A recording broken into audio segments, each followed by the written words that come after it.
Ayan mga guys, dito nga pala ako sa sapa ngayon mga guys at nagbabalat ako ng papaya at magugulay ako ng malunggay at papaya. At kung alam nyo guys, yung tinatawag nila na laswalang, ayan lang ang gagawin ko dyan guys.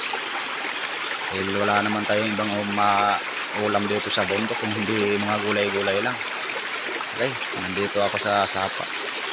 Kaya nga pala mga guys, dito ko binabalatan yan dahil pag ako kasi nagbalat ng papaya mga guys, nangangati ang aking mga kamay niyan. Kaya dito ko nasa sapa binabalatan yan at iuwi ko sa bahay at doon ko lulutuin. Ayan guys. Ito guys ang aking area guys. Yan mga gabi ko yan guys. Yan. At salamat mga guys, i-update ko na lang kayo mamaya pagka luto na.